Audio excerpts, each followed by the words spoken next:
سخنان مردمات، خواسته های به حق مردم، ما نمیگیم هر خواسته، نه خواسته ناحق، ناحق که ولی خواسته های به حق مردم شنیده بشن و پاسخ به اونها داده بشه. مردم هم فهیم حرف قبول میکنن و عذر دولت هم میپذیرن انجایی که دستش نرسه و توانایی نداره.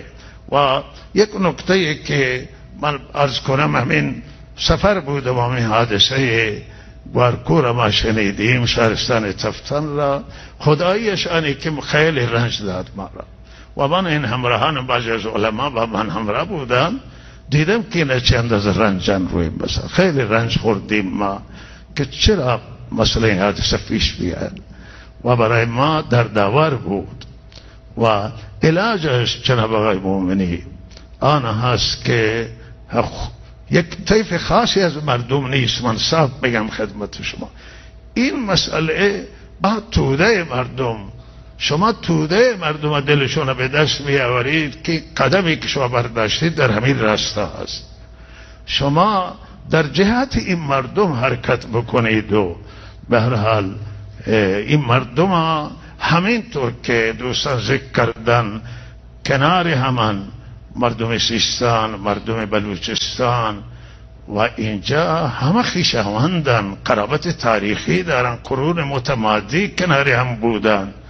و اینجا بحث شیعه و سنی اصلا نیست، اینجا بحث قومیت هم نیست، ما همه یکی هستیم و با همیم و هر دردی که به هر کسی برسه همه ناراحت و نگران میشویم.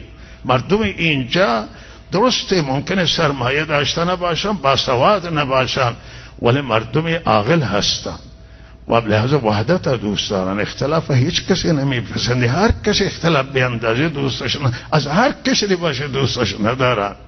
و لحاظ این مردم کنار هم در ادارات باشن و در همه بالاخره مراکز و سازمان ها کنار هم قرار بگیرند. شما هزینه های امنیت را به صفر آوردید، رسوندید.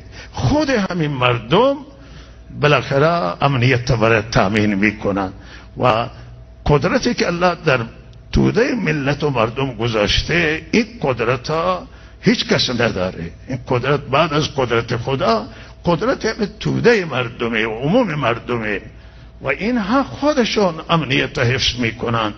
و انشالله شما آینده خبرهای خوشی را خواهید دید اینجا که همین روانده ادامه بدید که مردم کنار هم باشند.